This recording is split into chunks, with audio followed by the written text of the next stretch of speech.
Yeah. Well, I feel like shit.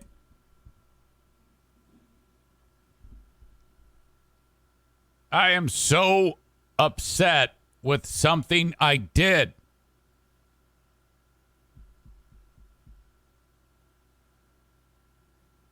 I smashed Diana's new car. Okay, she loves this car. I love that car. It's a brand new car. Well, we got it in February. And she's just loves it. And I think I have smashed into someone's car behind me in the driveway once a year for as long as I've been driving cars. I'm good for one or two of these a year. Now, this vehicle has absolutely tons of safety things to keep you from doing this. Let's start with the crystal clear multi-viewed backup camera. And then there's sensors all around the car. If you even think about getting close to something, beep, beep, beep, beep, beep, beep, beep, beep, and it gets faster and faster and faster.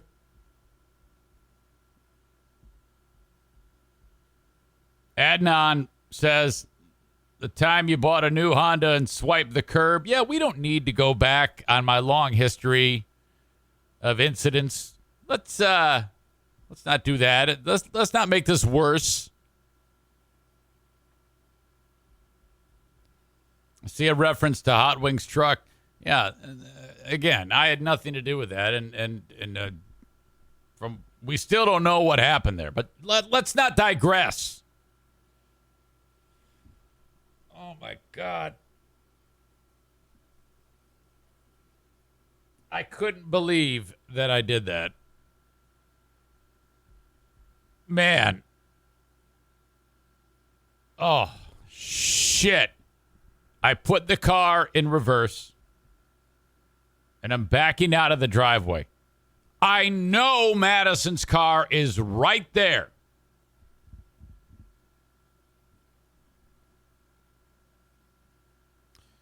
I start backing out, and then I close the garage,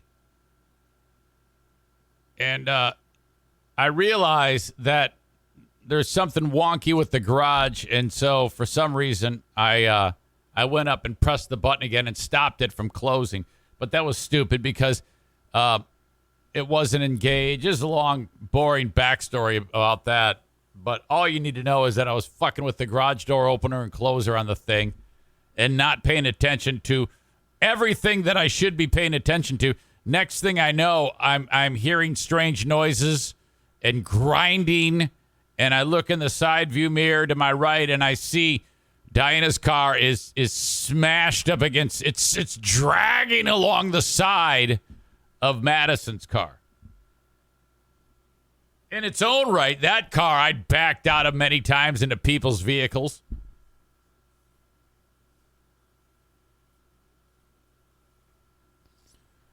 So this was just shit, and just my eyes, I couldn't believe it. It was actually dream state because I was like, I cannot believe this is happening. I am so dead. I am dead. The horrible grinding noise was just like, oh. So then I put it in drive and kind of rolled forward out of it. And now I'm back in the garage. And I'm like, oh shit. Well, no one knows at this point. So I go, okay, well, maybe nothing happened that was bad. Put it in park, get out, run over. No, it's the paint is all fucked. There wasn't any like body damage or anything like that, but it's gonna need new paint. Maddie's car, take a look at that. I go, fuck that. I don't give a shit about that car anyway.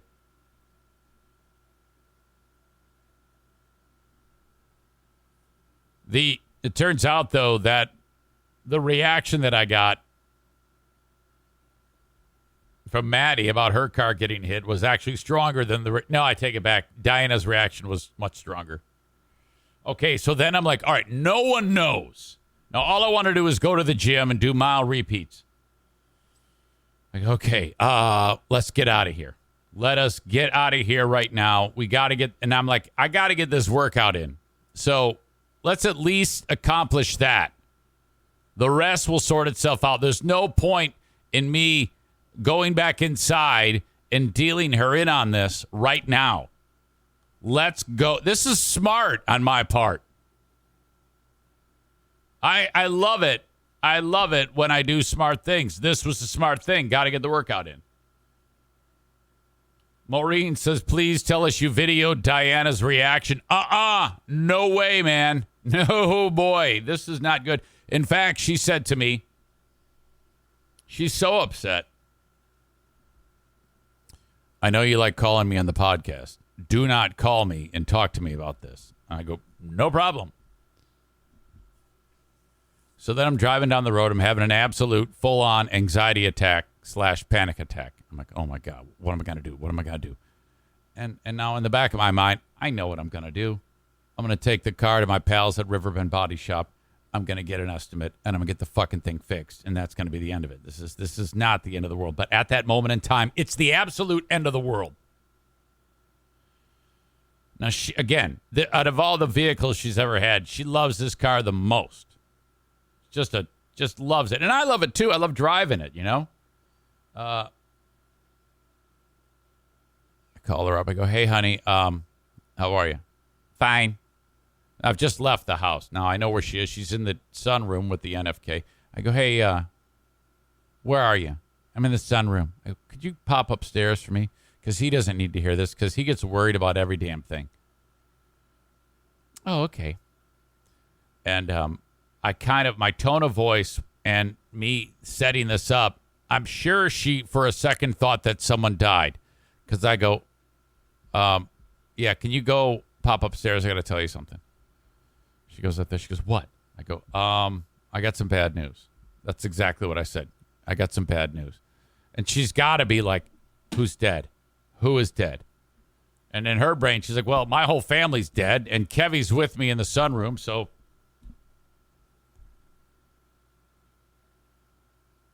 I go, now, prior to this, when I'm driving to the gym, I'm like, for a second, I was like, lie. I'm going to lie to her that someone hit the car.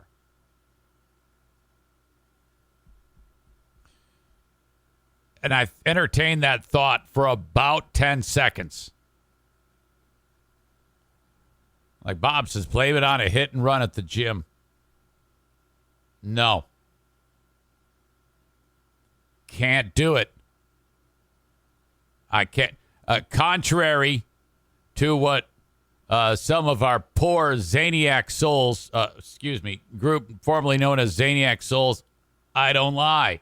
I can't lie. I'm a horrible liar. I fuck it up all the time. It always causes me more trouble further down the road. It will cause anybody trouble further down the road if they ever do that. It's like, I can't lie to her. Fucking A, man. It's my wife. So then I'm like, I was backing out of the driveway, and I ran into Madison's car. And she gave me the, what? What? I go, yeah. Scratch the paint up. Man. Oh. Just pissed. And I was like, honey, I am so sorry. And I was nothing defensive. This is the key. This is how you stay married for over 30 years. I go, I just feel terrible. And I do. I still feel terrible now. I go, honey, I'm so sorry. I'm going to take care of this for you. Well, now my car's all fucked. I go, yes, it is fucked. It is truly fucked. But I am going to repair it, and that's the end of it. You don't have to do anything. This is going to be taken care of. First thing when I get done podcasting on Tuesday, I'm going right over to the body shop, and that's the end of it. Kent says you're a great husband, Eric. I know this. That's what people say who are good husbands, even if they're not really good husbands and they end up getting divorced and marrying weirdo kids that are like half their age.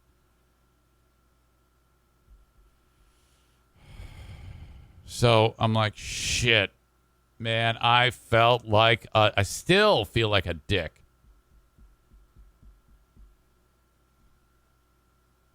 One of those things. Shit happens. Shit happens.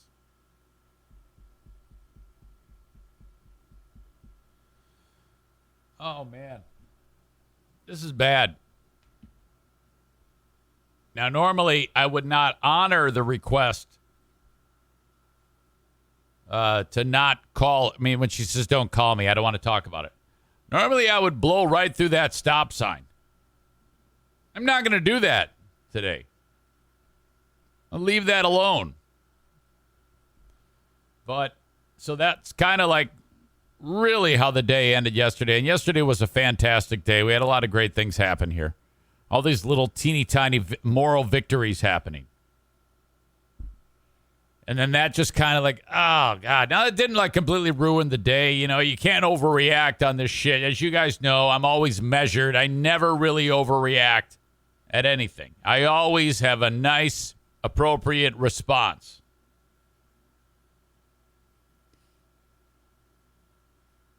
Bob writes, at least you got that first ding, dent, scratch out of the way. No, there will be more. And then she goes, and you didn't even ask to borrow my car. You didn't even ask. I go, you're right, I didn't. I just assumed. I'm sorry. Of course, it isn't my name. But since we're not calling her, I'm not going to drop that one on her. Can you imagine how pissed she would be if she said, I can't believe you did that to my car? If we got her on the phone, I was like, well, yeah, I know, but all these cars are in my name anyway, so it's kind of mine. She would just, oh, yeah, I paid for it. I mean, it is kind of mine. I can kind of do whatever I want. Okay, more fun for us. Welcome to the Eric Zane Show Podcast from the Baldwin Ace Hardware Fear Bunker Studio. I heard from someone who's supposed to know things about podcasts and says, you got to get after the content at least 1 minute and 5 seconds in, or else the audience loses interest. Thank you. I appreciate that. But here we are from the Baldwin Ace Hardware Fear Bunker Studio, a beacon of DIY awesomeness in the Northland.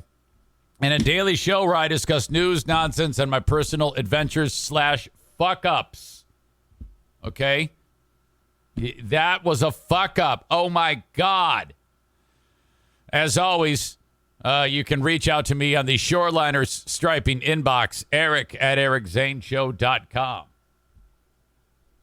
Nice to have you here. We had a big day yesterday for downloads. Just out of the blue. Just you're looking at, like, thousands more than what I'm used to. And it's just really weird how that works out. It's like some days massive, some days Corey writes, it's mine, woman. If I want to push this car into Lake Michigan, I will. Truth be told, you are kind of involved in this, Corey, because just prior to starting the back out, I got a notification on Twitch that you went live. And you still had your slate up that said, getting started or something like that. And I clicked on it and I wrote, I'm going to say something hilarious to Corey on his chat while I was rolling backwards. And then everything happened with the garage door after that. And I could hear your intro music playing when that was all happening. So there you go. I see the comment about Freeburn Hot Wings off the air yesterday and today. Yeah, I got a theory about that. Do you remember the days when you were exposed to COVID and you were supposed to quarantine? Yeah, these super spreaders don't do that. The lady on the show was suspected of having COVID. And she does, feeling terrible from what I understand. And they were like, fuck it. They get on an airplane. They probably have killed dozens of people, fly through 2 airports, and then they have a super spreader event knowing they've been exposed to COVID, and no one says a word anymore. It's like, what the fuck are you doing? Well, fast forward. Saturday comes and goes. Sunday comes and goes. Monday, they're not at work. They're probably all ill or something's wrong. Tuesday, same damn thing. Those fucking idiots cannot get out of their own way. Seriously, if you think I fucking misstep, those guys are the worst. More people to fuck up the show. Jesus. In all honesty, I hope that none of them are deathly ill. That would be horrible. But my God, get your shit together over there. What the fuck is wrong with you? Cancel your plans. Don't get on an airplane, you dumb fucks. Jesus. All right. Feel free to leave your comments on the Twitch stream. I am very comfortable with those comments these days because we are now asshole free on the Twitch stream. That is fantastic. Thank you so much. We recently trimmed the bushes and got rid of a lot of dead weight. Oh, my God. Oh. Florida man says at least they don't back into their spouses' cars. They don't have any spouses. Are you kidding me? There aren't any.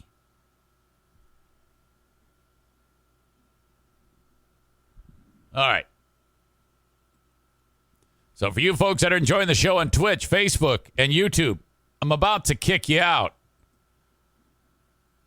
Apologies, but I like to do the first handful of minutes of this show. And then, hey, I gotta say goodbye to you and send you on over to Twitch. If you want the rest of the show as it happens live, you go to twitch.tv/Eric Zane Live. Twitch.tv/Eric Zane Live. Give yourself a little username, and then you can watch as long as you want and not have it interrupted. And you'll always know when I go live. Twitch.tv/Eric Zane Live. And as always, download the audio podcast wherever you download podcasts. So this all becomes the audio podcast. So thank you so much for checking it out on Twitter, YouTube, and Facebook. I say goodbye now. And of course, the live stream on Twitch and my Facebook page brought to you by Irvine's Auto Repair, Grand Rapids Hybrid, and EV. Twitter brought to you by Blue Frost IT. And YouTube brought to you by Frank Fuss, My Policy Shop Insurance. Okay. Today is election day. It's a primary day. It's not the big one. The big one is in November. But in our great state of Michigan, and I've kind of like dealt you in so that if you aren't in Michigan, you know what's up. But got a really interesting dynamic here in the state when it comes to voters. You have this, first of all, a union-backed state manufacturing the backbone of the state. So typically it's a Democratic stronghold, but not exactly recently.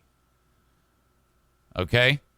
Of course, the 2016 election, we know what happened. But the 2020 election, the state was a lot less red, so much so that the Democrats won it. Now, I want all of you dumb people to put aside all of the nonsense about election fraud. That did not happen. Okay? I don't care what you tell me, and you can sit there and scream and yell and bitch and moan like the bitches you are, but that's a myth. There was no election fraud. Stop it. You're embarrassing yourselves. Okay? So now we got this because with the pandemic, Governor of Michigan, Whitmer, real heavy-handed on how the state is being handled. And, that was awesome. And then you got fucking barbershops staying open, defying the orders, and restaurants saying, fuck you, come get your freedom fries, come get your freedom pizza and your Patriot pizza and all this bullshit. Oh, my God. And just asshole conventions all around the state. Okay? So now you got a handful of these patriots who want to kick Whitmer out. The election for governor happens in November. Today, though, is the day we find out which Republican will challenge her so that I hope lose. I like Whitmer. I think she's done a great job. So you got these five people, 4 of which are dudes, and then Tudor Dixon. Now, of course, Trump endorses the hot chick, Tudor Dixon, who's just an absolute doll. That's the only interesting thing about this person is that she's hot as hell. Complete smoke show. Dumb as fuck, though, just like the other scumbags who are running. Garrett Soldano, Kevin Rinke, what's the fucking idiot's name? Ryan Kelly. This guy is a terrorist. He goes running into the Capitol. Come on, let's attack. Let's go. And then, he gets arrested, and everybody's like, oh, my God, he's the greatest. He's a fucking idiot. Fuck this guy. And then some other guy that no one knows. So all these dudes are getting set like a week and a half before the election. And there were a bunch of other people, but they got accused of fraud, including Boring Dean's sister, accused of fraud in signature gathering. Now, I didn't hear the rest of that story. I have no idea who did what, but I honestly don't believe that those people were involved in any fraud, but that's what they're accused of. Okay, so that comes and goes. So this all unfolds now, and then like a week and a half, 2 weeks before today, there's a debate, and all these guys are like, we hope that Trump doesn't endorse. We hope that he doesn't endorse one of us. Translation, they know that he's going to endorse Dixon, the woman. Well, of course. This guy is the guy who said we must go up to all women and grab them by the pee. Of course he's going to support the hot chick. Who didn't see that one coming? So all these jackasses like, boy, I hope he doesn't. He should probably. They actually said he should probably not endorse. The quote was, he should probably not endorse. But if he does, we'll take it. Or if he does, I'll take it. That's what Garrett Soldano said. Yeah, he should not endorse. But if he does, I'll take it. If he endorses me, I'll take it. Well, that's a ridiculous thing to say. You can't talk out of both sides of your mouth like that, you idiot. So, of course, Trump endorses Dixon. People are voting right now. The polls are open. Registered Republicans are deciding which one of these people is going to be in this election, running against Whitmer.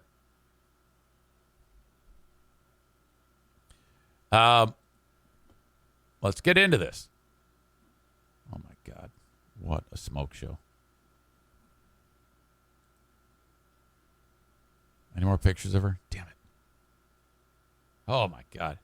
I think she's like just a handful of years younger than me. Let me find this out. Tudor Dixon age. She's 45. She looks like she's about 26. Holy shit. All right. Michigan gubernatorial candidate Tudor Dixon. I think she's getting some cash from the DeVos family, one of the wealthiest families in the United States, the DeVos family. And in fact, former Education Secretary Betsy DeVos lives right here She, if you recall, after all those assholes had their asshole convention at the Capitol, she resigned and blamed it on Trump. Dixon is doing her job and making herself less attractive in my eyes by saying Secretary DeVos, Education Secretary DeVos, knows that she and I differ on that subject. I want to make sure that political speech is always protected because that could open a can of worms for anybody on both sides of the party. But the secretary knows that I disagree with her on that point. She was on with Brett Baer on Fox News. The quote by Betsy DeVos after January 6th, when she resigned in her resignation letter, this is an appointed Trump cabinet member. She said, there is no mistaking the impact your rhetoric had on the situation, and it is the inflection point for me. So she does not agree with that. Dixon does not agree with DeVos saying this is all your fault. Let's think about that. From a historical standpoint, your Secretary of Education quits and says, yeah, you did all of this. Oh, my God. Some of the biggest Republican backers in the history of the nation, the DeVos family. Dixon, in the interview, was asked whether she believed the 2020 election was stolen from Trump. She did dodge that question. How can you possibly dodge that question? Either yes or no. That always bugs me when politicians just don't answer. What are you afraid of? The truth will set you free. You suck a big black dick because I know you want to. I'm a 50-year-old man doing what a 50-year-old man should. A 50-year-old man doing what a 50-year-old man should. Boy, that was dangerous to play. That sentence could have put all of you to sleep. Dixon dodged the question, but said the election was, quote, certainly a concern. No, it's not. No, it shouldn't be. It just happened. We have to make sure our elections are secure. And what happened in 2020 doesn't happen again. What happened? Nothing happened.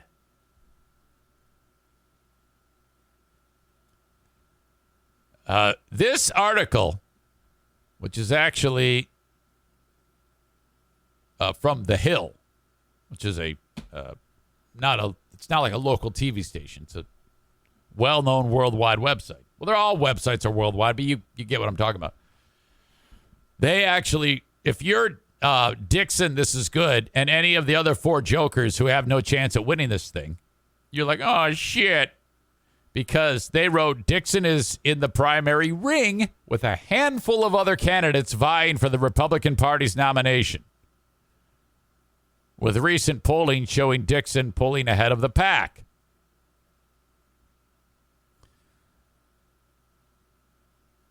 So if you're reading that, one of those guys, you're like, oh my God, I didn't even get my name mentioned. We shall see. So the election for the primary election is today here. There's also a number of throughout the country, key elections taking place. I have to, in addition to getting like the estimate for the car, I have to vote.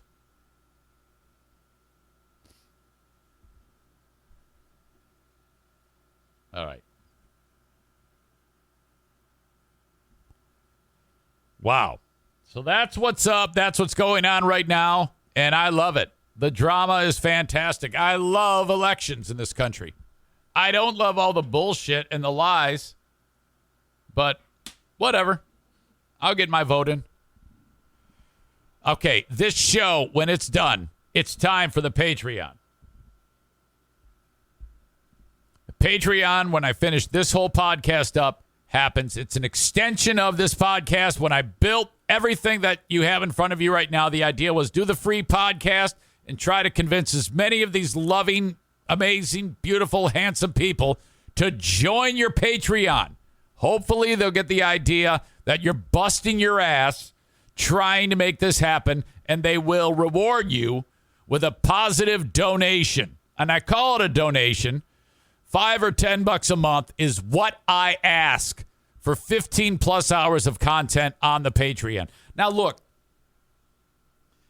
I realize I've been talking about this for a long time, and some of you are like on the fence. This is what keeps the lights on and the vet bills paid, the Patreon. And I went out on a limb this past month and fucking attacked all of those losers that I don't want around anymore and trimmed the bushes and basically took out the trash. All right? At great loss. They've all left, and I'm happy about that because this show is better without all of that shit. My point is, I need your support to keep the show growing. Patreon.com/Eric Zane.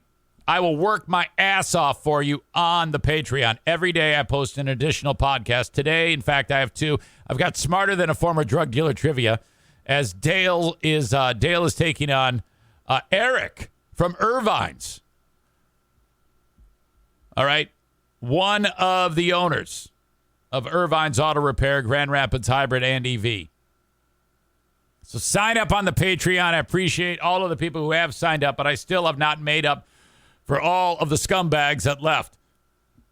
There you go. Patreon.com/Eric Zane. And the open and live stream of this show today is brought to you by A&E Heating and Cooling.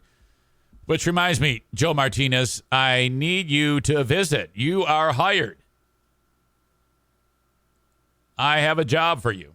Are you even here? Yes, you are. I see you. So all those lines that go to the sunroom, the heated floor, there's air in those lines. So because of that leak that sprung, it's obviously been repaired.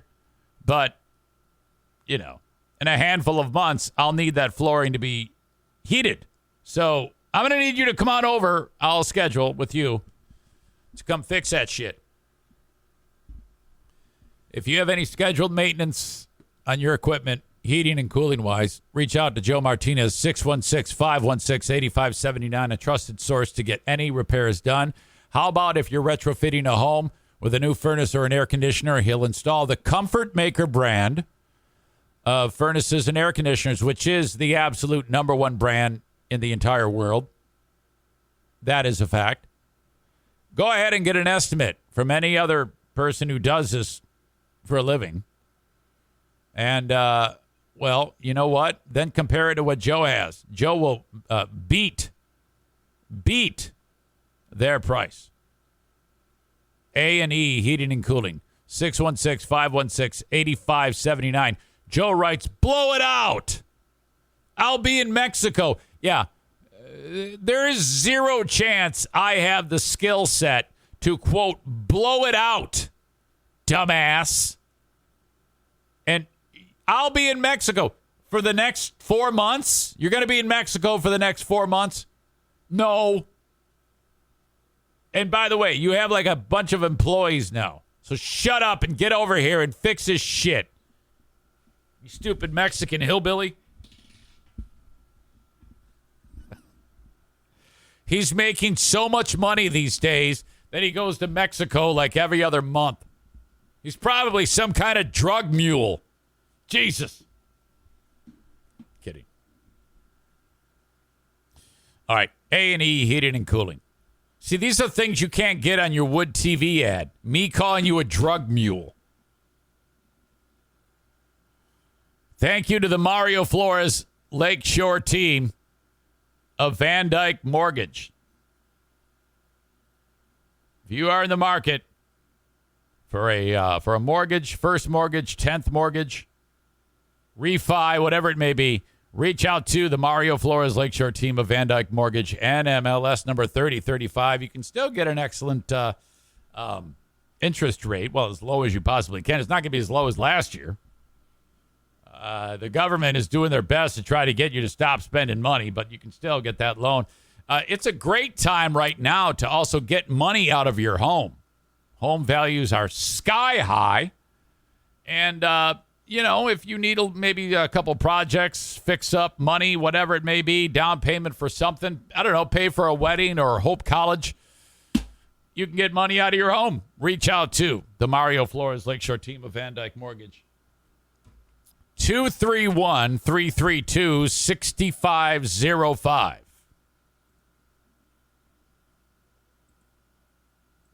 As you know, you can reach out to me anytime you want and drop me a line via email. Now, I understand not everybody uses email these days, but you should. That's the quickest, easiest, most painless way to reach me on this show, on the Shoreliners Striping inbox. Ron reached out to me. Now, I would like to think that when it comes to this show, understand that these are all my opinions. Now, do I think my opinions are right? Of course they are. But you might not agree. And I love that. I love that about all of this.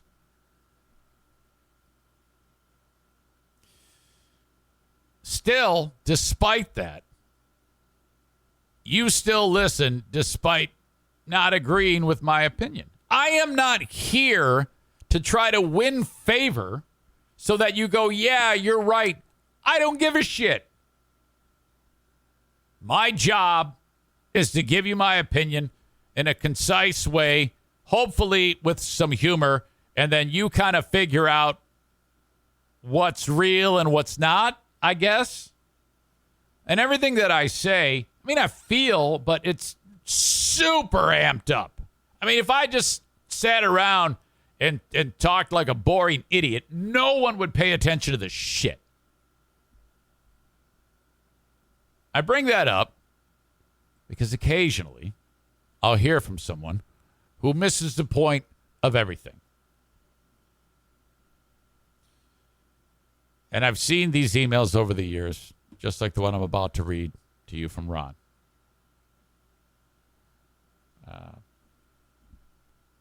When people give you their history, shared history with me and them about how they've listened, this always leads to a moment in that email where they say, but here's where you've crossed the line. It's always super dramatic and nearly always dudes. Ron writes this. Dude. He does not fail. And he does not let me down. I have listened to you since FBHW showed up in Michigan. So a long time. Wow, great. I've followed you through everything you've been through. I've even supported you financially. Thank you. Thank you. I'd like to think that I gave you something for the money that you've given me. It's always the same. You owe me. You owe me. This group, when you have the Deniacs, former Zaniacs, they all start the same way. I've given you stuff, thus you must do what I say.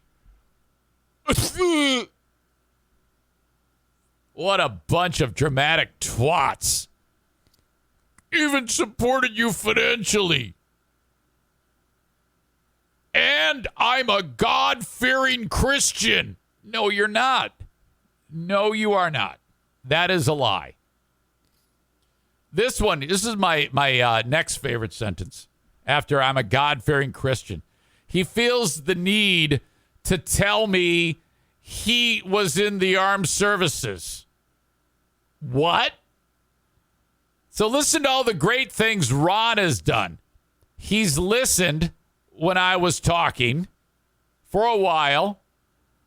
He's followed me through all the things he's been through. He's given me money. He believes in Jesus. And he served 6 years in the military. He feels all those things that he says there, 1, 2, 3, 4, 5, 6 sentences, that gives him the right to bully me. That's what these assholes do. I've done all this stuff for you, so you must now do what I say, or else. What the fuck? Are you serious? I served my country for 6 of the best years of my life. You're like the secret weapon for the military. They could put you on the front lines and just have you complain about shit. And the enemy would throw their hands up. We surrender. We don't want to hear him anymore. He's too much of a bitch and a child. If you are this dramatic, I question your service. You were probably a horrible soldier. See, now what's happening to you now, Ron, is you're getting trolled by the absolute GOAT. There is no one on the planet better in doing what I am now going to do to you. No one. That person does not exist. It's me and everyone else against you who served his country for 6 years. Ooh! Oh, my God! We must stop what we're doing because Ron here was in the Army, or whatever the fuck. Who gives a shit? Ron suggests that because of all of this on his resume, he can rub my fucking face in shit and tell me what to do. That's what you have here. Now, how do you, audience members, who are obviously tougher skin than piece of shit Ron here, feel about that? Do you like the show as it is? Are you comfortable with what you're viewing and listening to? I think it's fine, right? This is what you're here for. Ron seems to think that his opinion matters so much more than yours. Sam the Jew writes, "Thank me for my service." Yeah, you know, as the show continues to grow, you are going to get these sensitive souls who don't get what I'm trying to do. They just don't understand that this is entertainment. This is a show, you asshole. Chris says, what's he mad about? The veteran's hat? No, I haven't even gotten that far yet. I'm only one line into this dickhead's email. All right? I don't need, if had he heard my rant about how assholes wearing hats that say Kuwait 1990 whatever, or that he was a Vietnam vet on his license plate, how I want to fight those guys because they're assholes for announcing to the world that they were in the military. I hate those proud fuckers. Quit being so proud, you dumbasses. Jesus. No, he's not even upset about that. Had he heard that hilarious rant about how I want to fight all veterans who tell everyone that they were in the service, his head would have exploded. He'd have put dynamite charges all around the house. Corey says, C student in high school. It should also say that on the hat. No, I haven't even gotten to the reason. Okay. Dude, I've listened to you since FB and HW showed up in Michigan. I have followed you through everything you have been through. I even supported you financially. I'm a God-fearing Christian. And I served my country for 6 of the best years of my life.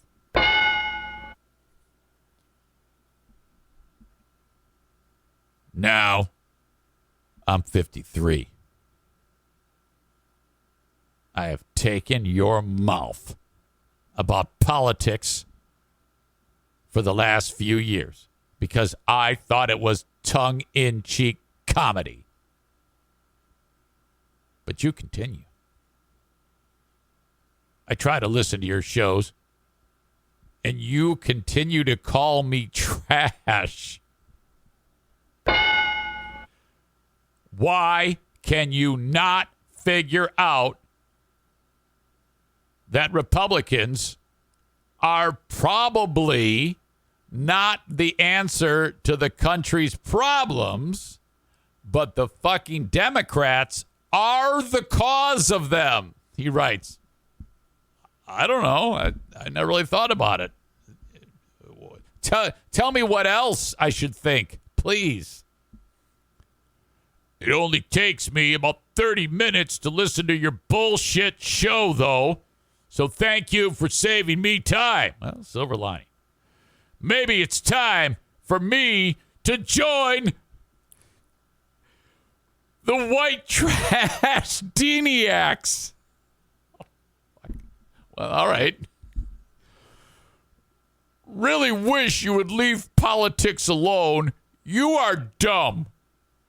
You should listen to more than the everyday news to make your choices.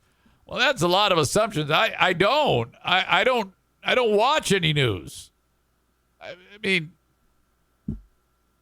I don't. I just fucking take what's given each day and formulate thoughts and opinions on it. What's wrong with that, you fucking child? And as for joining the Deniacs, well, okay. I'm sure it's a good podcast, right? Okay, go on there. And actually, problem solved. Do that. I wrote back to Ron. Oh, get serious. If you take anything I say seriously, then you are a fool. It's an SHOW, dumb fuck. P.S. I'll be reading your dumbass crybaby email on the show tomorrow and making fun of you for probably an hour. Shut up and go to bed. I was hoping that this pussy would have went, yeah, you're right. I'm just being a dumbass. Never mind. He writes, whatever it takes to make you feel relevant, keep pushing people away. And gives me the finger.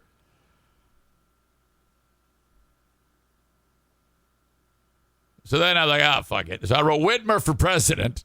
And then I followed that up. By the way, why did you give me your resume in your complaint letter? What does your military career have to do with your complaint? I'm curious. It seemed weird to throw that in there. And that's kind of like the same mindset of the losers that left the show. They will give you, these are all the things that make me great and all the things I've done for you. Thus, I am allowed to say all of this shit about you that isn't even true. If that's what it takes to get you to come out, from your little dark corners of the room, I'm all for it. Because this has been a glorious 25 minutes of ripping Ron a new asshole.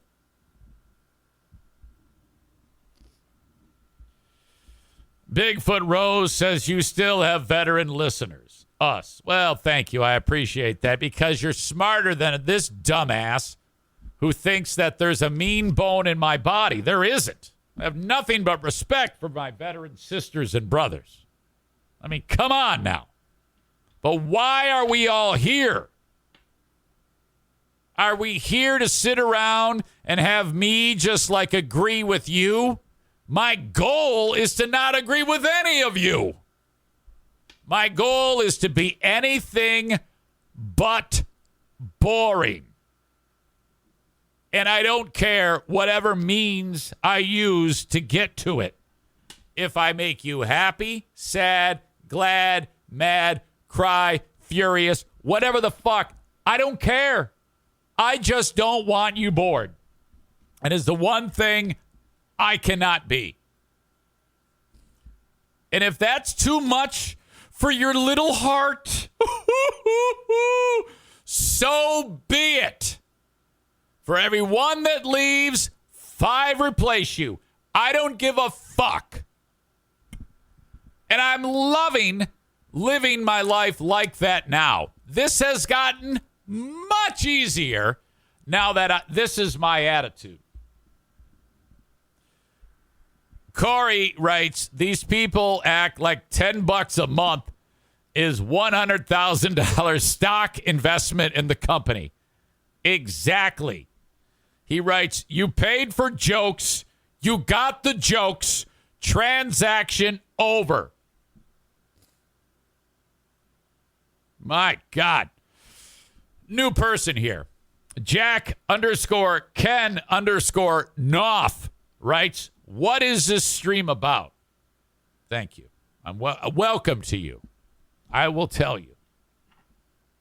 For the people that have been around forever, they all know, but it's worth it to repeat. For years, Jack, I was on the radio, and coming up on 4 years ago, my last radio job ended. I was fired. Here I am. Monday through Friday, I do this show where I rant and rave for a couple hours, talk with people like you, have fun, talk about topics, news, whatever, personal stories. And there you go. That's the show. Hopefully you stick around. I would love it if you followed it and subscribed. Thank you to Ron. I was a little lean on what to talk about today.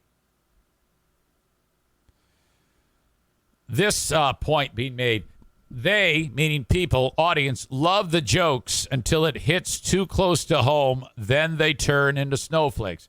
Exactly. That's why that whole MAGA bunch that left me, they're one big pack of super sensitive people. You can't make fun of my friends like that. Fuck you. Fuck you. Get the fuck out. You'll be back. You'll be back. Quietly, you'll resubscribe.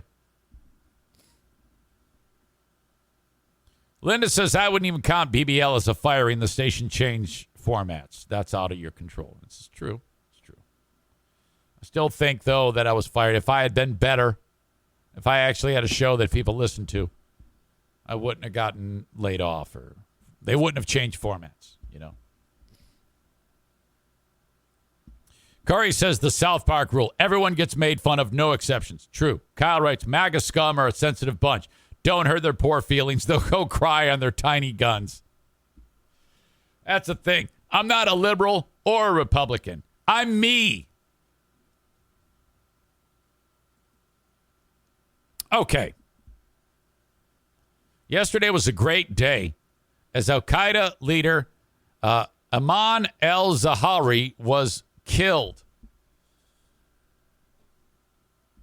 in Afghanistan. Now, this is the guy who, you know, along with Trump, not along with Trump, Jesus, that's a Freudian slip, along with bin Laden, planned the 9/11 attacks. You probably don't recognize the name, but you recognize that face. During the Soviet war in Afghanistan, that we were, of course, giving weapons to the Taliban to fight the Soviets, this guy was starting to formulate his homicidal jihadist roots in building Al-Qaeda. Eventually, he teamed up with bin Laden, and then the plans to attack the United States were hatched. Bin Laden, of course, experienced in these types of attacks with attacks in Asia, Yemen, Iraq. And then, obviously, what happened on 9/11. These bin Laden and then this, along with this guy, al-Zawahiri, were the ones who mastermind the whole damn thing. So we've been looking for this guy. And the way they did this was a CIA thing that a few people in the government were aware of, from what I'm understanding. Obviously, Biden was involved in this, and they had their eye. And they believe that a Afghani person tipped off the U.S. about his whereabouts. Now, one of the things when the U.S. left Afghanistan on that horrible day, the Taliban was like, we are not going to harbor Al-Qaeda. Well, they are. So we're like, okay, they have an idea that he's in this neighborhood or whatever, similar to like what went down with bin Laden. But they, from what I'm understanding, they made a model of this compound that the guy lives in, and he had been in hiding for some time. And this all happened on Sunday. And so miles away is a drone. And it loaded down with Hellfire missiles, which are ridiculously effective. And the guidance systems on these things, it can make precise strikes accurate from 10 miles away. So they've got the target locked in, and it's actually, the target is him. He's on the porch of this residence in Afghanistan. And like in my mind, I picture it's like a crosshairs on his fucking face. So they let these missiles go, and quickly they're up to speed. They're going faster than the speed of sound. So whatever's going to happen, he's not going to hear it before it kills him. So it could very feasibly be him like having a smoke on the porch, walking around, and then he actually gets struck by Hellfire missiles without hearing them. And so these things are screaming in like 800-900 miles an hour, these big fucking Hellfires. And he's like, yeah, another day dodging the U.S. 20 years, more than 20 years I've been on the run. This is great. Good to be back in Afghanistan where, I'm welcomed with open arms. And then, kablammo! Everything is blown to fuck. Oh, my God. Yes. Oh, this is fantastic. U.S. drone strike killed Ayman al-Zawahiri. Man, evaded capture for 21 years. Americans who lived through the 9/11 attacks may not remember al-Zawahiri's name, but many know his face. An Egyptian, born June 19th, 1951, comfortable family. In Cairo, religiously observant from boyhood, he immersed himself in a violent branch of Sunni Islamic revival that thought to replace the governments of Egypt and other Arab nations with a harsh interpretation of Islamic rule. He was radicalized after he was captured and tortured in an Egyptian prison in the early 80s. He merged his own Egyptian militant group with Al-Qaeda. He brought Al-Qaeda organizational skill and experience. Okay, thank you, Fitbod, for sponsoring the show. All the time that you have your face buried in the phone, isn't it about time that you got something out of it? The Fitbod app on your phone, it tells you what to do when you are ready to work out. Okay, you've made a decision. You finally want to do something. The Fitbod app has everything you need. If you're working out at home, at the gym, with weights, no weights, doesn't matter. This thing is going to get you in shape on a cardiovascular level, heart and lungs, strength, your muscles, your endurance, all of that stuff, and it's going to be fun. You're going to love it. It tracks your fitness, tells you about the goals, how close you are to them, and it modifies itself and the workouts for you based on how you're doing. How? I have no idea. It's that $10,000 word that everybody uses nowadays called algorithm. But this is what I want you to do. This whole thing is free for you to try out, okay? You can try it free at fitbod.me/Zane. Now, if you do fitbod.com, you're going to wreck everything. So don't do that, and listen to me for once in your life. Try this for free, fitbod.me/Zane. See for yourself how awesome this is, and my gosh, you're going to get the workouts. Stick with it, okay? You know, Rome wasn't built in a day. You're going to get this done, and I believe in you. You can also get 25% off of your subscription and try out the app for free when you sign up now at fitbod.me/Zane. One more time, 25% off your subscription or try it free at fitbod.me/Zane. Now get after it. Okay, you know, losing fitness, gaining weight, that all hurts a person mentally. Honest to God, that can affect your relationships. It's time to turn this thing around. I want to help you feel better. And all you have to do is decide that you want to try. I want you to try this as you're trying to turn things around. It's the FitBod app. This thing is amazing. You don't need a ton of weights to do this. You can do it in your home with no weights. You can do it in the middle of nowhere like I do at Fear Bunker North. You can do it at the gym. The workouts are tailored to what you have to work with. And my gosh, they work everything. Muscles, cardiovascular system, you name it. It's time to turn it around, and I want you to do it by using the FitBod app. One of the important things about FitBod is the algorithm changes, which, you know, those are words that's kind of like above my pay grade, but it senses and knows when you're improving as you work out and updates your fitness plan as you go so that you're not like stagnating and things like that and plateauing. FitBod has figured it out, and all you have to do for less than the cost of one session with a personal trainer, you can get a full year of personalized workouts with FitBod. It integrates with your Apple Watch, Wear OS smartwatch, and apps like Apple Health, Fitbit, and Strava. Man, this is incredible. You can crush your summer fitness goals with personalized workouts from FitBod that improve as you do. Get 25% off your subscription or try out the app for free when you sign up now at fitbod.me/Zane. It's got to be fitbod.me/Zane. Try it out and see for yourself. 25% off your subscription or try it free at fitbod.me/Zane. FitBod. After the years of quietly assembling suicide attackers and funds, plans for the September 11th attack, Zahari and lieutenants ensured that Al-Qaeda survived the global manhunt that followed to attack again. How was he killed?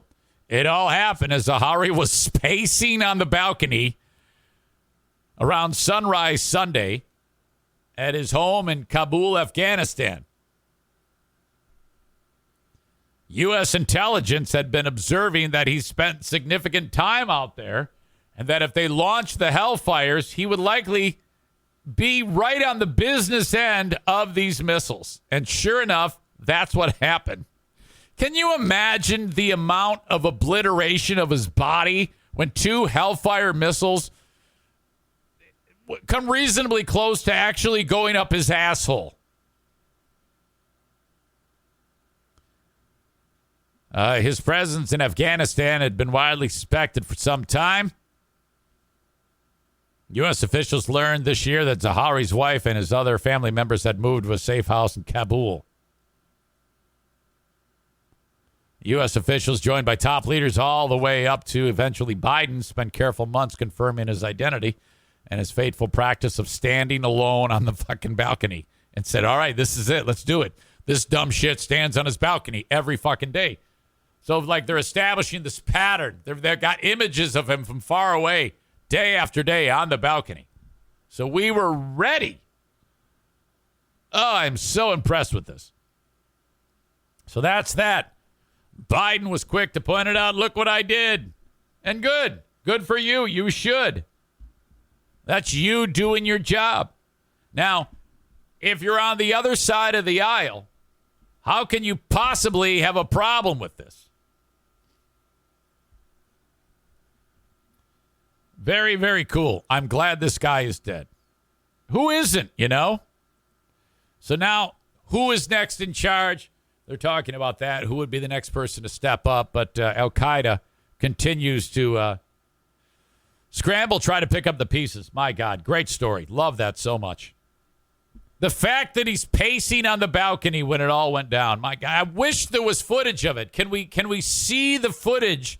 You know, that type of like weirdo imaging that you see, and then, you know, actually get him like with a smoke in his hand, pacing back and forth, and then him getting struck by the missile. Why can't they, with all the technology that they have, because they could literally fire that thing from 25 miles away in pinpoint accuracy, have just a camera sending the footage at super high speed so that we can get it in slow-mo to actually get his face going, mother... Hold on.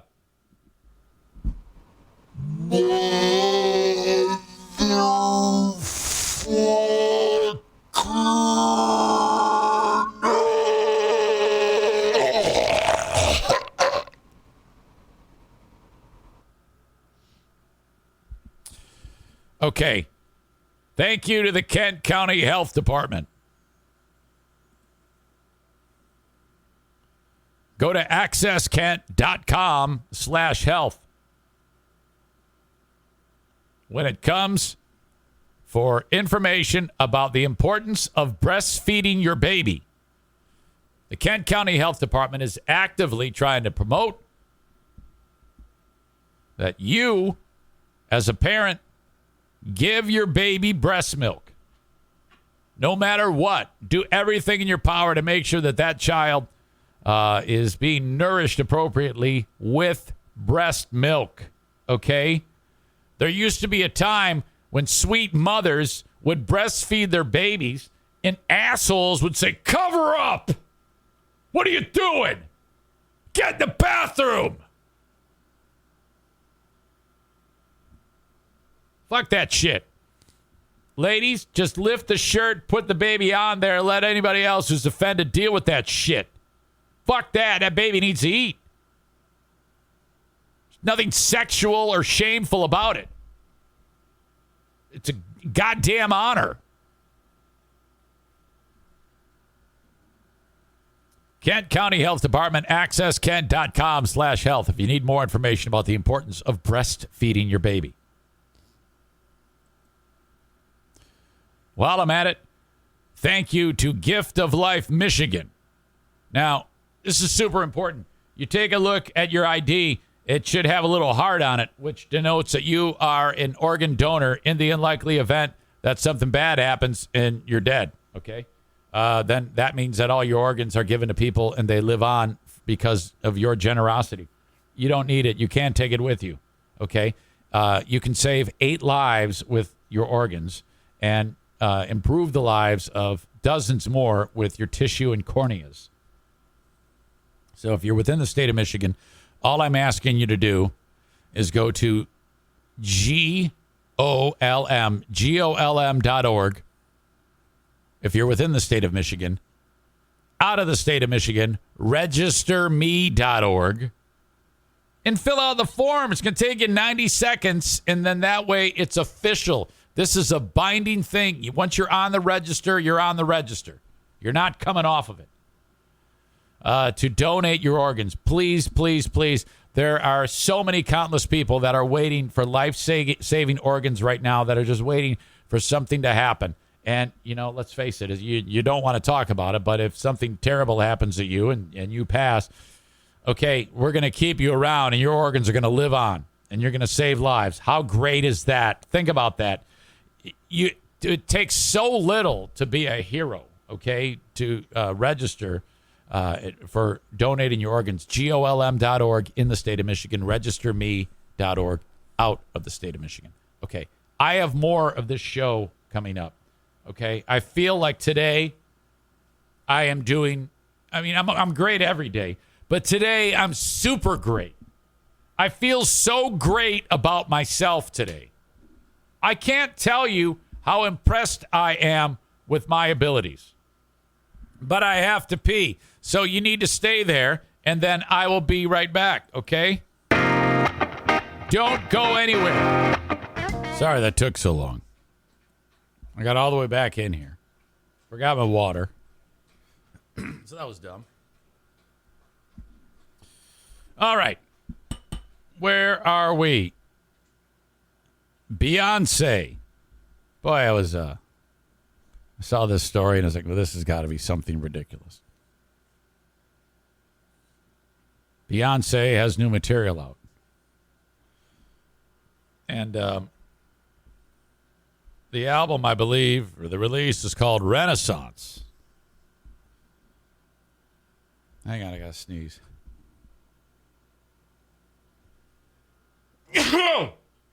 Oh, my God. The album's called Renaissance.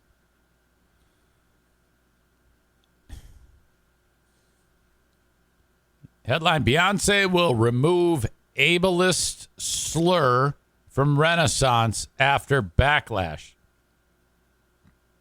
I don't know what that means, first of all. Ableist slur. I think I'd heard that, but when I saw it, I didn't even know what that was. But I'm learning because I keep seeing it pop up. An ableist slur. She puts the new material out. There's a song on the album called Heated. The song was co-written by Drake. And in the song, there's a line that's a problem. Quote, spazzing on that ass, spaz on that ass. So it's funny that people are making such a big deal over a fucking song. And the line in question is spazzing on that ass, spaz on that ass. And I'm like, well, first of all, what's the problem? What's going on there? The word spaz is the problem. The word spaz is based on, which no one knew this, spastic diplegia, a form of cerebral palsy that causes motor impairments in the legs or arms. Yeah, I know what cerebral palsy is. And has been used as a slur toward people living with that disability. I don't think that's true.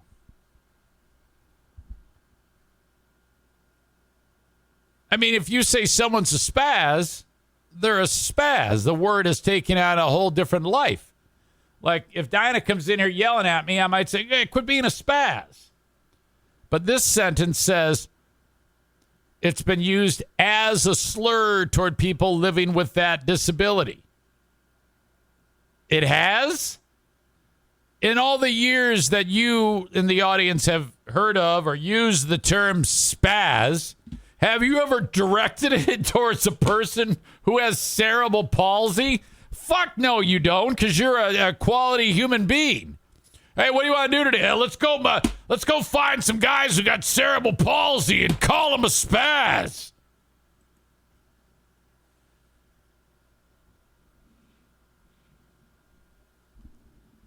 Kenny says, has anyone said that since the 1950s anyway? No. I've never heard anyone use that word, he adds. True.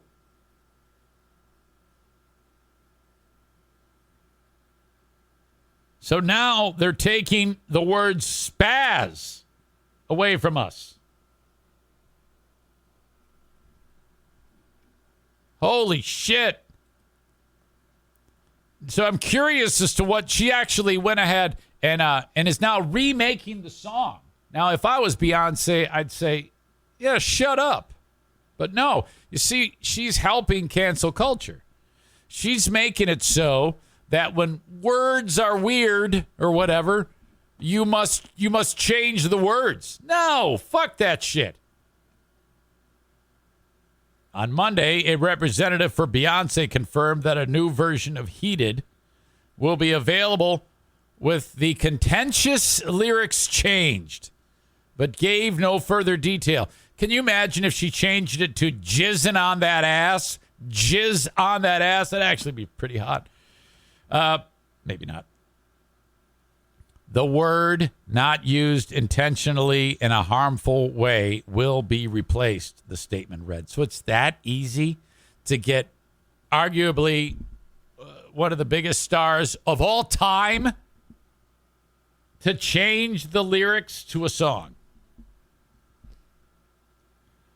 Among the first to address Beyonce's use of the slur was Australian writer and disability advocate Hannah Deviney, who tweeted that it felt, quote, like a slap in the face.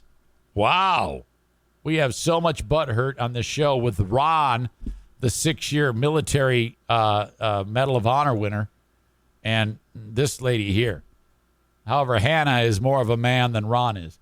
On Monday, she amplified her stance in an essay for The Guardian. Beyonce's commitment to storytelling musically and visually is unparalleled, as is her power to have the world paying attention to the narratives, struggles, and nuanced lived experience of being a black woman. A world I can only ever understand as an ally and have no desire to overshadow. But that doesn't excuse her use of ableist language that gets used and ignored all too often. No one knew this. Who gives a shit? Interestingly, Beyonce's announcement follows Lizzo's decision to edit the same word out of one of her new songs.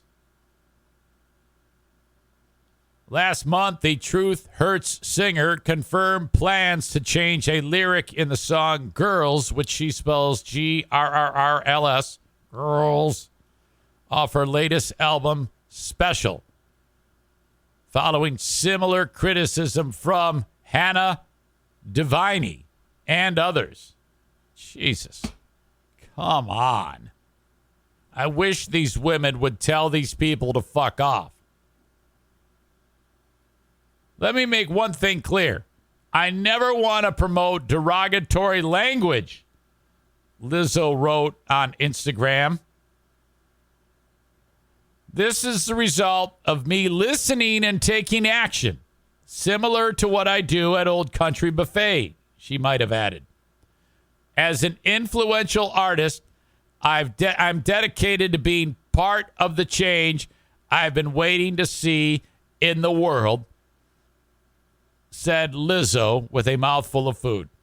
Some of that is not true. Renaissance, Beyonce's 7th solo album, was released last week to critical praise and fanfare. Still, there have been a number of dissenting voices.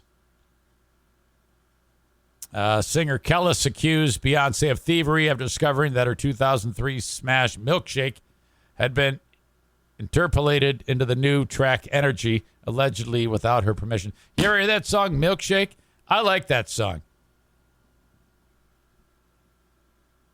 Writing credits on Milkshake belong to Pharrell Williams and Chad Hugo of the Neptunes, both of whom are credited as co-songwriters. Oh, who gives a shit? This is all stupid. My God, what a world we live in. You can't say spaz? All right. All right, I have a fantastic story for you, but for some of you, it's going to be tough to watch.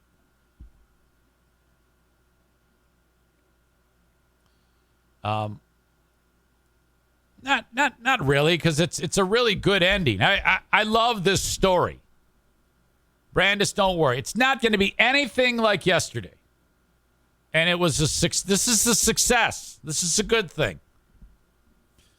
These 2 3-year-old boys are conjoined twins at the head, and they share a brain. And I'll show you a picture in a second, and if you're just listening to the audio podcast, you got to look at you got to click on the link to see these images. This is intense. This is the most fucked up conjoining of twins I've seen ever. You seen those 2 chicks that are kind of they're like they're also connected by the head, but they've lived like very productive lives. I think there's like a reality show about them. They're having sex with random guys. They're rich beyond their wildest dreams. It's incredible. Great lives on these chicks. Well, these 2 boys, just 3, and one is facing down. Like if you were to lay them on a bed, one would be facing down and the other one would be facing straight up. Like his face would be pointed up and the other would be pointed down. I mean, it's completely fucked up. And the question, wait, if you share a brain, how can you be 2 different people? I know that's the first question I have, and I don't have all the information here, but all I know is that it said that these 2 fuckers, these 3-year-olds, are sharing a brain. And I'm not sure how it works. We'll get into it here, but, I like to start out with the pedestrian version of it, and that is me just kind of reciting it as it happened. But the docs put these kids under the knife. It's a 33-hour procedure with literally hundreds of physicians working together. This was such a precise operation that they had to practice through like virtual reality, like what they're going to do and various procedures to make this all work. And all right, let's get into this. Now, this looks rough when you see them prior to being operated on, but they're perfectly healthy, I think. I mean, let's start off sharing this image. These are these 3-year-old boys. Now, did I understate this? Have you ever seen something so fucked up in all of your life? This is the mom and the dad, I believe, and one of the physicians. You have to hold these kids a certain way to keep them from hurting themselves because of how conjoined they are at literally by the tops of their heads. There's another picture that's even more stunning. Look at this. Look at these kids. So they're going to, obviously there was some other work that was done. There's already a series of sutures in the kid's head. And they, I don't know why they look like they're dead, but I think they're under sedation or whatever. And I don't know if they're like completely normal, if they're already fucked or what, but look at this shit. Look at them now. Look at these boys. They're fucking freed. They did it. And they're sitting there holding hands. Oh my God. How fantastic is this? Jesus. I got to know more. And the surgery was a success. The boys are going to live. You know? Okay, a little bit more about this. And I'll link it up. You can look at it on your own. Pediatric surgeon Noor Ul Owasi Jilani from London's Great Ormond Street Hospital directed the surgery of the twins at a hospital in Brazil, of all places. I guess perhaps that's where they're from.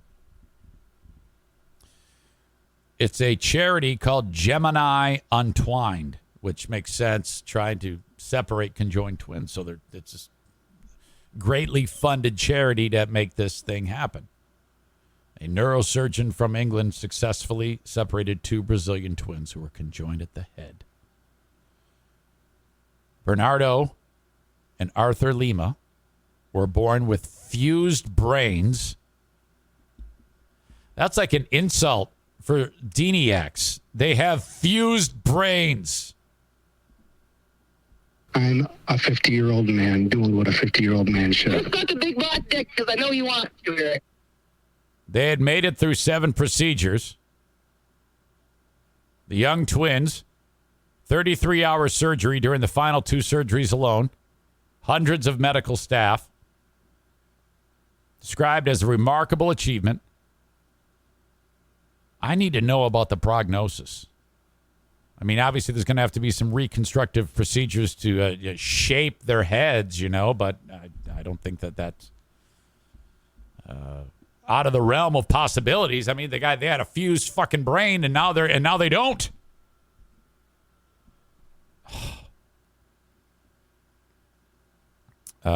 Described as possibly the hardest surgery of our time. The successful separation, remarkable achievement. Not only have we provided a new future for the boys and their family, we have equipped the local team with the capabilities and confidence to do this again in the future. During the final 27 hours, the docs took only 4 15-minute long breaks for food and water. It was wonderful to be able to help them in this journey.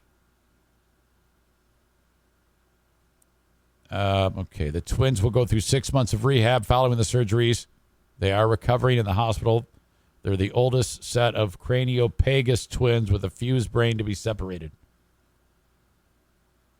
Yeah, I need to know more about this fused brain thing. Now, what the meager knowledge that I have about the brain is that it is extremely resilient and that, you can lose a good portion of your brain and then it will remap. You can relearn shit and redo things. And considering the youth of these children,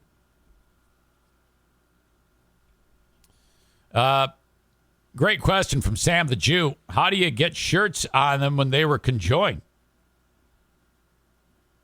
Maureen, I think, takes care of it with no pullovers, only button-downs. Jesus, I cannot wait to follow up on this. So, with a little bit of luck, with a little bit of foresight, because honestly, if you give birth to this, the conjoined twins, you right away call an agent and say, I need a camera crew here. I need full, this all needs to be cataloged. Every moment needs to be covered. And then you're going to make a multiple seasons reality show. Okay? And then it doesn't end with them being separated. You've then got they have to learn to how to live. This would be, I would never stop watching this. What a fascinating thing that would be. And the family would be so rich, they'd be like, oh God, please don't die. Why? Because you love them? No, because there goes the cash cow. My God, this is incredible.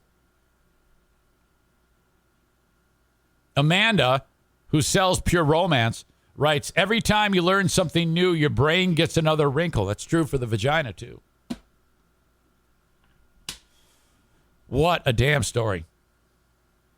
My God, that is fantastic. Okay, more coming up in just a second. Blue Frost IT is the managed IT service provider for the Eric Zane Show podcast. 616-200-8550. If you are in West Michigan and you have a small or medium-sized business, let's say you need new tech. Your computers suck. Everybody at work hates working on the tech, using them to do their jobs because it stinks so much. Okay? You need to give your staff the right equipment to do their jobs. Go ahead and get a complimentary consultation about what you need to get your IT improved. You gotta spend some money. So in order to get the right equipment for the job, get a complimentary consultation from Blue Frost IT, 616-200-8550. Hang on.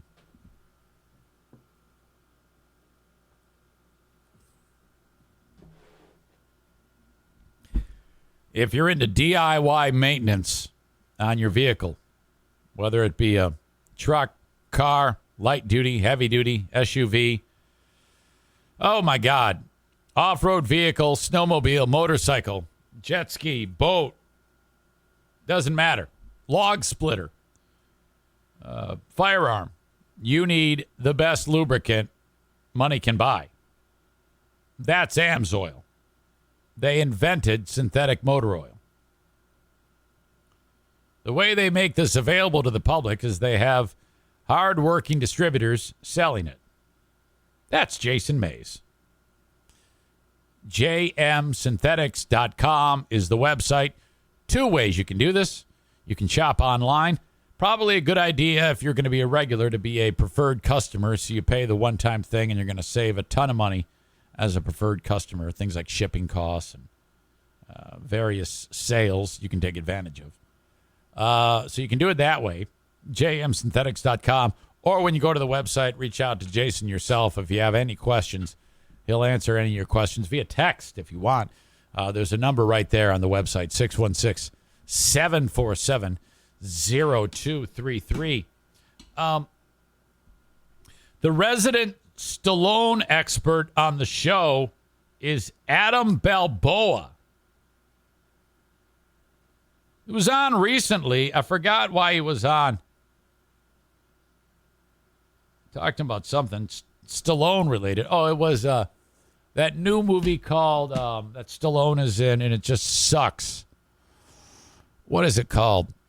Samaritan. It's a superhero movie.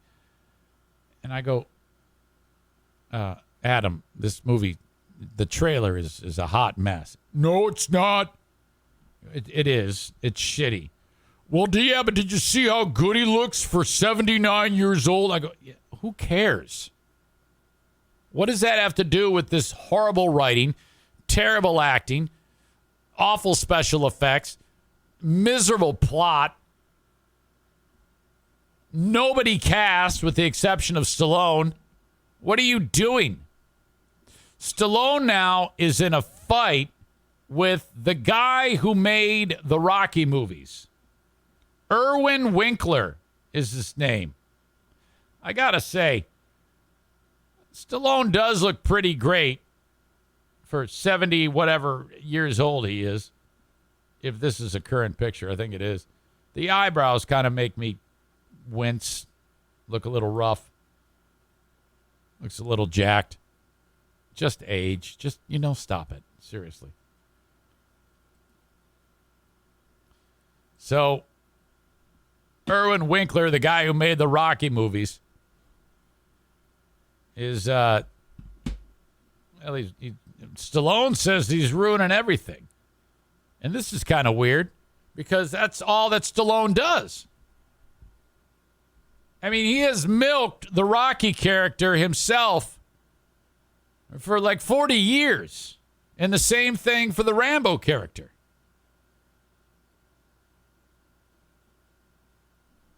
Sylvester Stallone posted a message via Instagram on Sunday going after Irwin Winkler following the announcement that another Rocky movie is coming. It's a spinoff. It's about the story of Ivan Drago, the bad guy in Rocky 3. I don't know. Who gives a fuck? The post contained a gallery of 4 photos, the first of which depicts Irwin Winkler as a vampire with blood all over his face, which he seemingly sucked from Stallone's character, Rocky Balboa's neck. The final slide shows Rocky punching the character Drago, played by Dolph Lundgren, from the 1985 film Rocky IV. I got to say, I loved Rocky. I love Rocky II. Rocky 3, man, I was a kid, and, I did not think he was going to beat Clubber Lang, Mr. T. I thought, oh, my God. I was all in on that. I was all in on Rocky 4. Then I grew up. I had it after Rocky 4. I think Rocky 5 was... Which one had the robot in it? Was that Rocky 4 or 3? I don't know. So stupid. And then Rocky 5. Wasn't that the Tommy Gunn one? I did like the movie called Rocky Balboa, when the video game makes him fight the bad guy. But even that, just saying that sounds ridiculous. And I don't know why I was excited to go see that. We're going to build some hurting bombs. That's shit.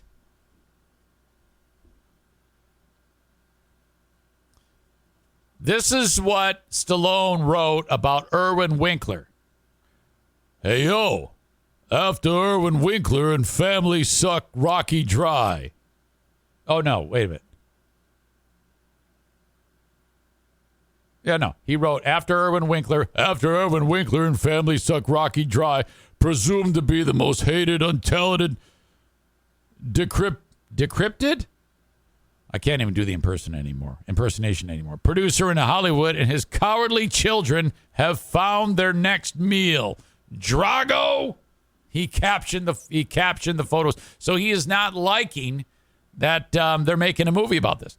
Throughout history, so many artists in every industry, recording, painting, writing, you name it, have been destroyed by these bloodsuckers who have destroyed so many families, lining their pockets with other people's work. Hashtag parasite producers.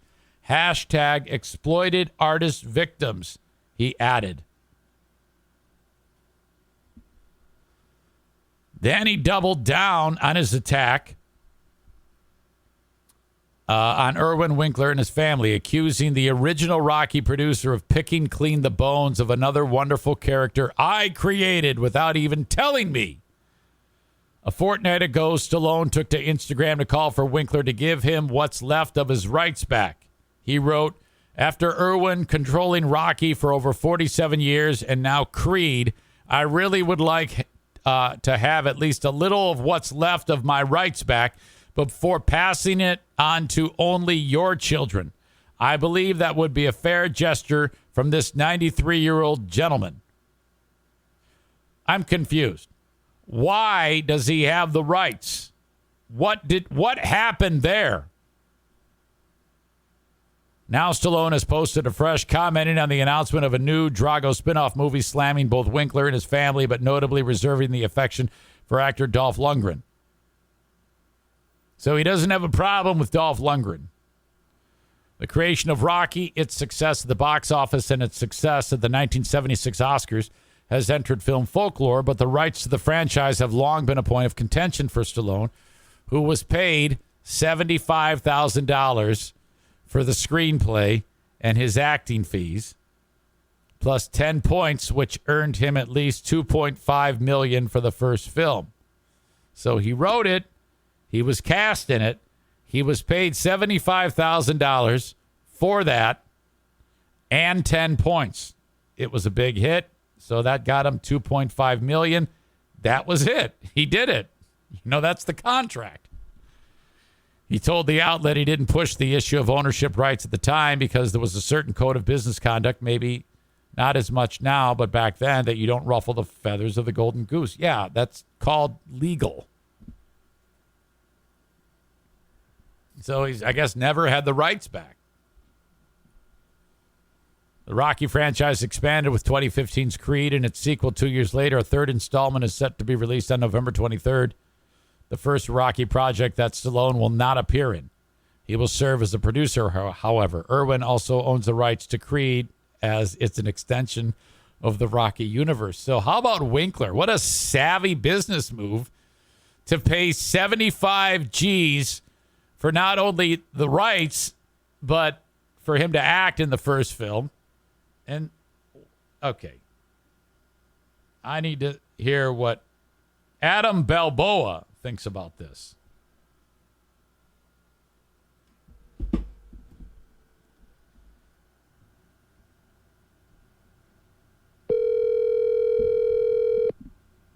He might be working. I hope not. I'll have to make it up to him. Call him later on. Adam James Is not available.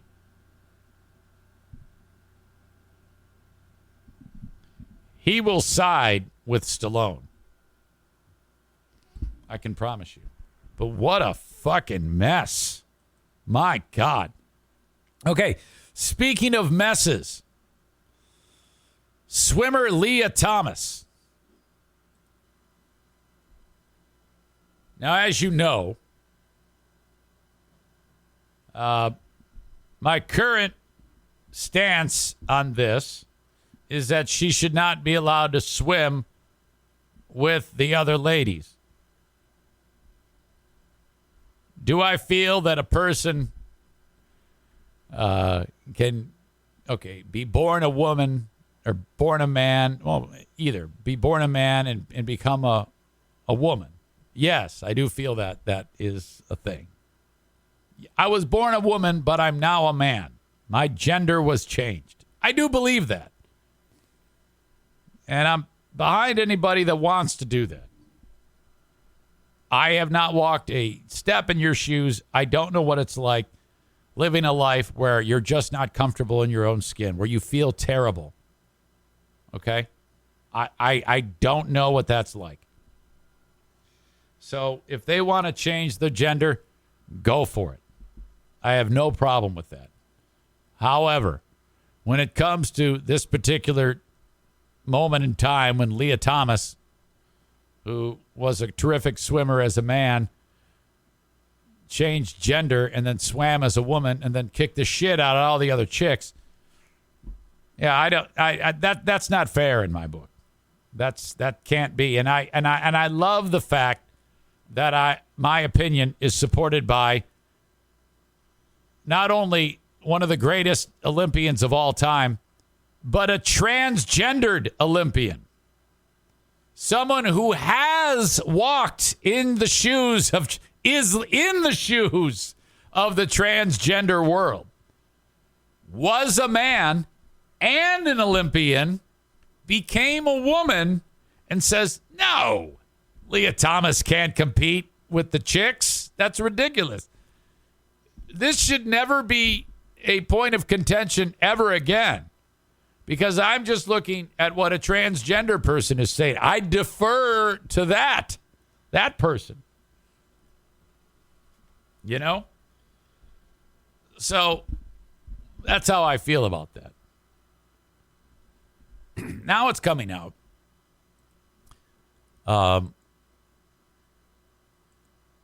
Swimmer who competed with Leah Thomas at the NCAA championships.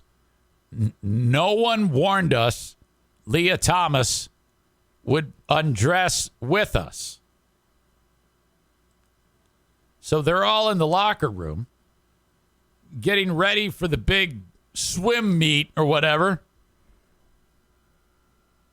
And they see a big giant dick in between Leah Thomas's legs. Because as I'm understanding, those parts are still there. So that's pretty fucked up. So all these young women are like, what the fuck is going on? And there she is with a big, thick, meaty penis. And they're like, what the fuck is going on here? Are you kidding me? And no one gave them a heads up. NCAA swimmer Riley Gaines from the University of Kentucky says she and other biological females were not given any advance notice or warning that Leah Thomas would be whipping out her dick in the locker room and undressing in front of them. One teammate says Thomas's nudity is definitely awkward because Leah still has male body parts and is still attracted to women. Oh, my God. Hang on a second. Adam wants to get in on this action. Hey, Adam, how are you? Good. Hey, sorry to bother you, but I had a story a second ago that I was talking about that I think interested you. It was about Stallone. Okay. Being all pissed off with Irwin Winkler and his family. Yes, this is. He's been very vocal about this lately. So he's demanding, hey, give me my stuff back. Give me my characters. Don't. Well, Yeah, it goes back along even after Rocky 2, when he wrote the first one, to get it made, he says they paid him well for all the movies, but he's wanted part of the ownership of the character, and they've been refusing it all this time. Well, he sold the whole Rocky thing when he wrote the first movie. He sold that to them right for $75,000. Does that right. Isn't that the terms of that still holding? Yeah, I mean, if you think about it, yeah, legally and by business-wise, that is the deal, and it is, it's appropriate. I think, nowadays, writers are given a lot more freedom. I mean, or a lot more ownership of their property. Chappelle had the whole thing about they took all of his rights from the Chappelle show, and he was asking his fans not to support it because they only paid him to do the show. He didn't get any residuals from it. And then they came back and they said, "You're right," and they gave him part ownership of the show. Right, but ultimately these guys have to read contracts ahead of time, and it seems like that they enter into these agreements without having a clear picture as to what they're relinquishing. Yeah, and I think, if back at that time was in the was 75 before he was Sylvester Stallone, so he he made up softcore porn. He had to sell his dog just to, survive. Right, yeah. So at that point, you're going to do whatever it takes. And now all these years later, he's just saying, he's saying this character, he wrote every line, directed the movies, did all the choreography. He's not asking for all of it, but just a piece to leave to his kids. It's his legacies is what he's saying. And now they're... Yep. I'm sorry. Go ahead. No. Finish what your thought was. Oh, and now they're like kind of doing the whole multiverse type thing where they're making a Drago movie. They're doing all these things without his involvement, even though he's the one that wrote all these characters, and up till now he's been involved in every bit of it. Do you think there'll be a movie about Paulie having sex with a kid or something? I hope not. All right, maybe I would watch a movie just about Rocky going his day-to-day life, running his restaurant. Of course you would. What about Adrian having an affair, getting pounded by 4 black guys or something? Oh gosh. I find it interesting that Stallone is saying, "Yo, I can't believe that they're running, they're picking the bones." Isn't he notorious for keeping things alive? Yeah, I think so, but it's always been his creation. It's been his words, not other people just taking it and keeping it going. This new movie looks like it's going to be shit. I disagree. I think this is going to be more successful than any Marvel movie out there. No. I'm not talking about Samaritan. I'm talking about what do you call it? Drago, the new Drago movie. Yeah, who wants to see... Drago's a good enemy. I don't want to see a movie just about him. Right. They got to... seriously, where does it end? Because they can do a whole timeline about Clubber Lang, of all people. Exactly. Yeah, his kids. They could do a story about Gonzo and his collector friend. Who's Gonzo? Gonzo's the loan shark that he worked for in the first couple movies. Oh, shit. You know so much about this. All right. Hey, I appreciate you, okay? Yeah. Talk to you later. Thanks, man. Bye. Yeah, bye. Adam Balboa, unbelievable Rocky fan. Stallone fan. This guy, he's ridiculous. I wouldn't be surprised if one day, no, he wouldn't be that stupid, to go to Stallone's house and block his mailbox and driveway. Anyway. Back to Leah Thomas. Very awkward. Gaines said people just weren't really talking about it. And so we get to the NCAAs. It was at Georgia Tech. So we get there, and the environment is nothing like I've ever seen before. It was so, almost edgy. People didn't really know what to say, who to say, and how to feel. Who to say what to and how to feel. This was on day one, she continued. And then that night, we watched Leah Thomas win a national title and smash everybody out of the water. The next day, we came back, and the mood had shifted to where people were mad. The girls, they were in tears. These poor 9th and 7th place finishers who missed out on being an All-American. There's extreme discomfort in the locker room, and then Leah's just standing there with his dick hanging out. I added that part, but she was. Yeah, sorry I beat you. Take a look at my huge dick. Is he wandering around the women's locker room? Yeah. And that's not something we were forewarned about, which I don't think is right. When it says is he, that's because Tucker Carlson misgendered Thomas by saying, is he wandering around the women's locker room? Yeah, and that's not something we were forewarned about, which I don't think is right, Gaines replied. And any man's changing the locker room with someone who has different parts, they just set a dude loose in your locker room and didn't tell you, Tucker Carlson said, which is funny. Exactly, Gaines responded. And so I feel like to have that kind of forced upon us. So not only were we forced to race against a dude, we were forced to change in the locker room with one. And so it's just this feeling of like, what is happening? Like, honestly, is this really happening? This is crazy. My God. All right, I'll link that up. You can see the rest of that, but that is fucked. I'm sorry. And I'm on your side.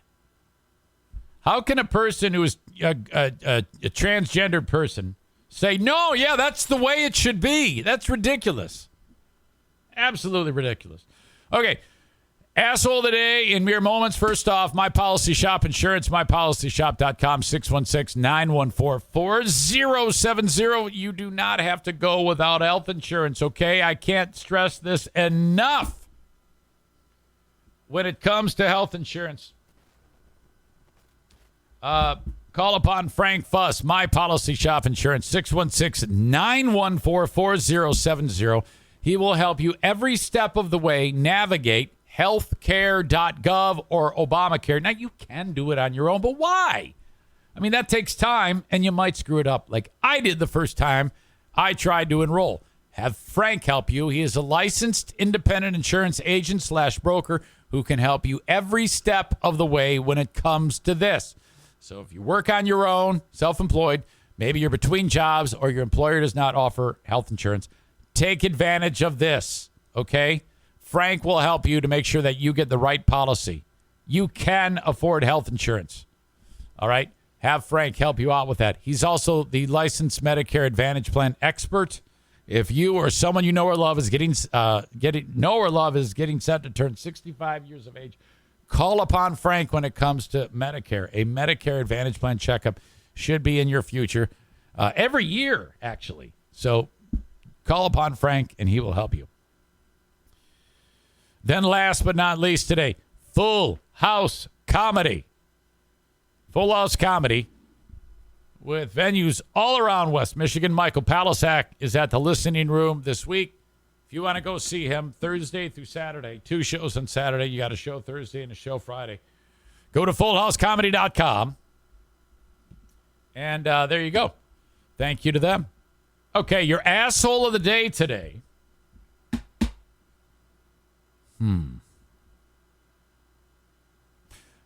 You know, I kind of want it to be me, but that was an absolute accident that happened, and I feel just like shit about that for smashing into Dinah's car. So I am not going to make myself the asshole of the day. Beyonce, kind of, for being such a gutless wimp. But it's got to be Butthurt Ron. Ron, with the storied 6-year military career. Pretend it says Ron right there on the asshole of the day, brought to you by TC Paintball and JM Synthetics. Okay, yesterday, I had forgotten, and I did not send you off to the Boomer Bunker.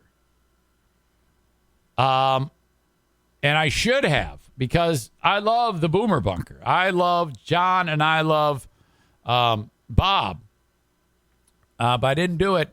And I guess a few of you went over there and got banned. Now, this is the kiss of death if you're the Boomer Bunker.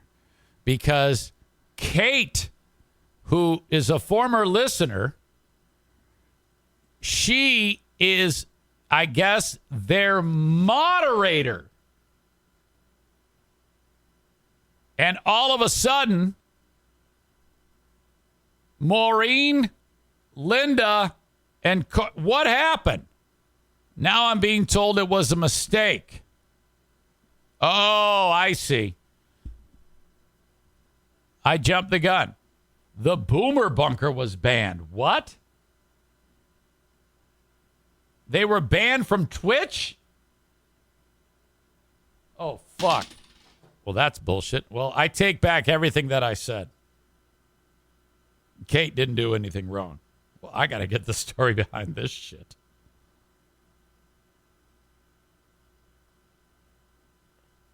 That is crazy.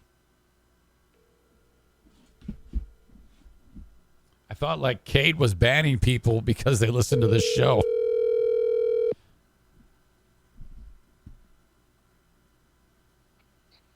Eric Zane, what's happening, sir? Hi, John. I'm still on my show. Sorry to bother you. Oh, you're not bothered. We never bother. What's going on? John, what happened? Someone told me you got banned. Well, there's a lot of stuff flying around. The rumor mill, they're chewing the gristle. They're chewing the fat. Apparently, when we were raided by 2 shows yesterday. And Bob played a audio bit about an old commercial from England about sausages that back then they were called the F slur for monkeypox people. So wait a minute. Apparently we got reported. Is the slur F rhymes with baguette? Yes, that's the one. So that's a term that denotes sausage? Yes. And I'm not, again, so there's a thing, it's an audio bit, and it goes, hello, sausage lovers. All right. Yeah, everywhere. And then it says, Birdseye makes these sausages, and they're not too spicy, so even children can enjoy them. It's funny when you listen to it. Yeah, it sounds like it. We put that as a joke, and somebody reported us, and we got a day suspension so far. I checked this morning; we're still suspended. Oh my God! Right. Oh, that's interesting because I can't say that I would have not played that. I probably would have played that had I discovered that. Correct. So again, we're just 2 dudes joking around on the internet. And this is why I don't ever want to get too famous, because people come in and they get upset. Now, the scuttlebutt is one of your fans, and I'm not going to mention any names, reported us because of the anti-Zaniacs that are fans of. Oh, no.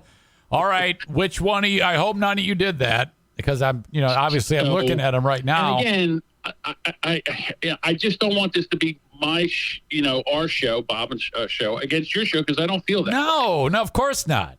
Right. And so, I don't want this drama to be between us now. And our shows are completely different shows, and I enjoy your show. Yeah. And I listen. And so anyhow, we got slapped on the hand, but I always said that it's very hard to build your business on somebody else's platform, because somebody can just be, there's no way anybody could have came in and looked at that fast. Yeah. Suspended us. So in other words, if you say that if someone says that they report you for hateful content, they take it down. Yeah. Right. And then they go back and look at it. So we might be back, or we might not be back. Well, they might think that that's we might be off Twitch completely, indefinitely. That would be unfortunate, and I would like to say that I certainly hope it was no one from my show who did that, but I cannot guarantee that, because people are fucking dumb, and I would be very bothered if that was the case. I would not want anything to happen to your show. Now, again, I'm not making any accusations, because 2 shows rated our show after they were done. Right. So it could have been anybody. But let's be honest here. That pack of shitheads that left me, they're going to think I did it.